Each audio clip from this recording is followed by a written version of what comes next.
10 मौके जहां चुप रहने से लाभ और बोलने से होता है नुकसान। नंबर 1, अगर आपके पास कोई तथ्य नहीं है तो वहां चुप रहने में ही भलाई है। चुप बैठने से दिमाग में नई कोशिकाओं का निर्माण होता है और इससे ज्ञान की वृद्धि होती है। बोलने में भलाई वही है जहां आपको किसी चीज के बारे में पूरा ज्ञान हो। नंबर 2, अगर आपके शब्द किसी को मानसिक ठेस पहुंचा रहे हैं तो वहां चुप हो जाना चाहिए। कमजोर व्यक्ति के बारे में कुछ भी बोलकर आप महान नहीं बन सकते।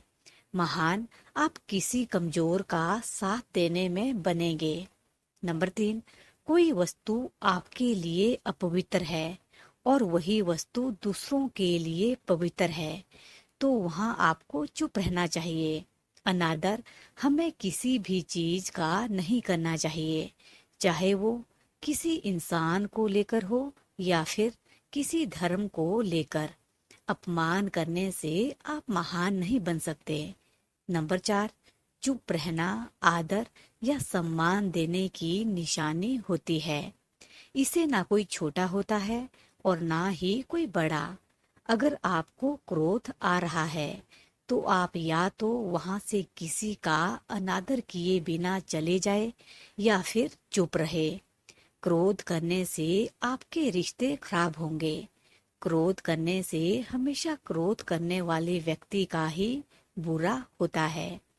नंबर 5, अगर आपका किसी मुद्दे से कोई संबंध ना हो तो वहां आपका चुप रहना बनता है।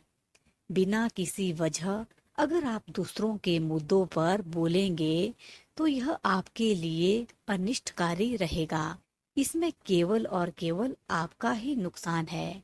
नंबर 6, अगर आपके शब्द सामने वाले के परिवार या फिर मित्र की प्रतिष्ठा के बारे में बुरी झलक दिखा रहे हैं तो वहां आपको चुप रहना चाहिए। किसी के परिवार या फिर मित्र के बारे में बुरा बोलने से केवल आप ही आप बुरे बनेंगे। जो चीज आसानी से खत्म की जा सकती है उसे अपने शब्दों से बड़ा ना करे। नंबर 7, अगर आप बिना चिल्लाए कोई बात नहीं कह सकते तो वहां आपका चुप रहने में ही भलाई है। किसी पर चिल्लाने से आपके व्यवहार के बारे में पता चलता है। ज्यादा बोलने से चीजें हमेशा खराब ही हो जाती है। नंबर 8, नीति शास्त्र के अनुसार जो अपने मुंह को बंद रखता है और बुद्धि से काम करता है वही इंसान समझदार होता है। बिना जरूरत के बोलना, किसी के बारे में बोलना, किसी के बीच में बोलना यह गलत है। कभी कभी हमारे लिए बुद्धिमानी इसी में होती है कि हम अपना मुंह गलत जगह ना खोले और चुप रहे। नंबर 9, कभी कभी दोस्तों के साथ जब हम मजाक करते हैं तो ध्यान रहे कि आपके शब्दों से किसी का अनादर ना हो। मजाक को भी हमेशा शब्दों के मायनों में ही रखें। जहाँ किसी को शब्दों से चोट लगे वहाँ चुप हो जाए।